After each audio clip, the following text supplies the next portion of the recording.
Hello guys, আসসালামু আলাইকুম। সবাই কেমন আছেন? আশা করি ভালো আছেন। আজকে কয়েকদিন ধরে একটা রিকোয়েস্ট খুব বেশি পাচ্ছি যে ভাইয়া আপনি তো অনেক ভালো গান করেন, তো একটা গান গেয়ে আপনি আপলোড করেন। অনেকে আমারে বলতেছে, যারা আমার গান শুনছে আর কি। তো আসলে সত্য কথা বলতে আমি ছোটোবেলা থেকে গানটা অনেক ভালো করি, আর আমার কণ্ঠটাও ছোটোবেলা থেকে অনেক ভালো। বাট মানে কখনো এফোর্ট দেওয়া হয়নি, ওই ডান্স করছি এর মধ্যে সীমাবদ্ধতা, কখনো গান গেয়ে আপলোড করা হয়নি। তো সবাই যেহেতু রিকোয়েস্ট করতেছে, তো সেহেতু আমি আজকে একটা গান গিয়ে আপনাদের শোনাবো। আর প্লিজ ভিডিওটা স্কিপ করবেন না, গানটা পুরোটা শুনে যাবেন। আর আমি কেমন গাইলাম এটা অবশ্যই কমেন্টে আমাকে বলবেন। তো শুরু করা যাক।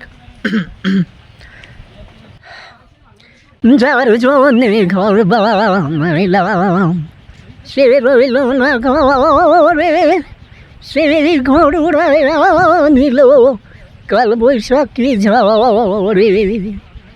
প্রাণটা আমার ছটফট করে, বুকে আমার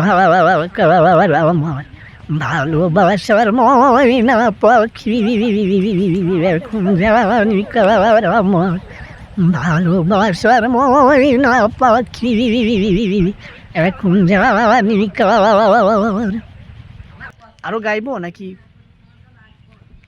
আপনারা চাইলে কিন্তু আরও গান গাইতে পারি, তো প্লিজ কমেন্টে বললেন আর গান গাইবো কিনা।